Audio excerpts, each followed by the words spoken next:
મિત્રો, જો તમે એમેઝોનના જંગલમાં પિકનિક મનાવવા માટે જવાનું વિચારો છો તો આ તમારી સૌથી મોટી ભૂલ છે. કારણ કે આ જંગલમાં ખતરનાક પ્રાણીઓ તો છે, પરંતુ અમુક એવા રહસ્યો પણ છે જેને આજ સુધી કોઈ સમજી નથી શક્યું. તો આજના વિડીયોમાં હું તમને એમેઝોનના 5 સૌથી ખતરનાક જાનવર વિશે કહીશ. તો આવો મિત્રો, વધારે માહિતી આપું તે પહેલાં જલ્દીથી વિડીયો લાઇક કરી સાથે ચેનલ સબસ્ક્રાઈબ કરી બેલ આઇકનને દબાવો, જેથી કરીને નવો વિડીયો નોટિફિકેશન તમને મળે સૌથી પહેલાં. પહેલું, પીનટ હેડ બગ. આ 3 ઇંચ લાંબા જીવનું માથું મગફળીના ડોડવા જેવું લાગે છે.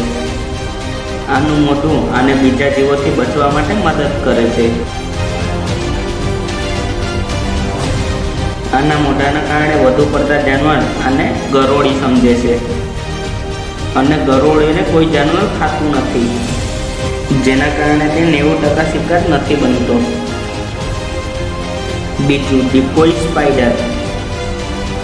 આ અનોખા ખરોડિયાને 2012માં પહેલી વખત જોવામાં આવ્યો હતો, જે પોતાના જેવો કરોડિયો બનાવી બીજા જીવોને બુદ્ધુ બનાવે છે. આ પોતા જેવો બીજો કરોડિયો બનાવવા માટે મૃત્યુ પામેલ જીવજંતુ, વૃક્ષોના પંતા અને ધૂળનો ઉપયોગ કરે છે, અને આ રૂબરૂ આના જેવો જ લાગતો હોય છે. વૈજ્ઞાનિકો માને છે કે આ ટ્રીક બીજાને કન્ફ્યુઝ કરવા અથવા પોતાનો શિકાર બનાવવા માટે કરે છે. ત્રીજું, એશિયન બગ. આ નાનકડું જીવ પોતાના કરતાં વધુ મોટા જીવને આરામથી શિકાર બનાવી શકે છે. આનો શિકાર જેમ નજીક આવે તેમ જ આ તરત જ કૂદકો મારી શિકાર ઉપર કાબૂ કરી લે છે. આ જીવ ખૂબ ઝેરીલો છે. ચોથું, ફિશિંગ બેટ.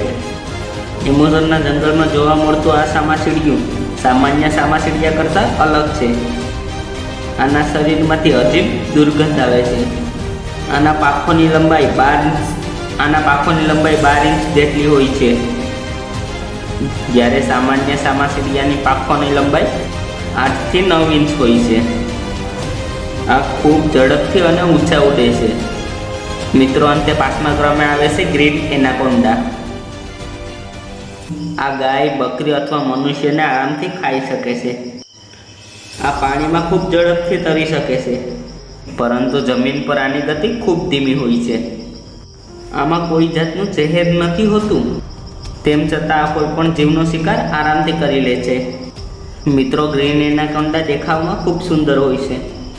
તો મિત્રો, તમને કયું જાનવર વધારે ખતરનાક લાગ્યું મને કમેન્ટ કરીને જરૂર કહો. તો બસ મિત્રો, આજના વિડીયોમાં આટલું જ. તો મિત્રો, કેવો લાગ્યો વિડીયો? જો તમને પસંદ આવ્યો હોય તો તમારા મિત્રો સાથે જરૂર શેર કરો, અને હા, સાથે ચેનલ સબસ્ક્રાઈબ કરી લો, કારણ કે આમાં જ્ઞાનથી ભરપૂર અને રહસ્યમય વિડીયો આપી સરળ ગુજરાતી ભાષામાં બનાવતો જ રહું છું. તમારો બહુમૂલ્ય સમય આપવા બદલ ખૂબ ખૂબ આભાર.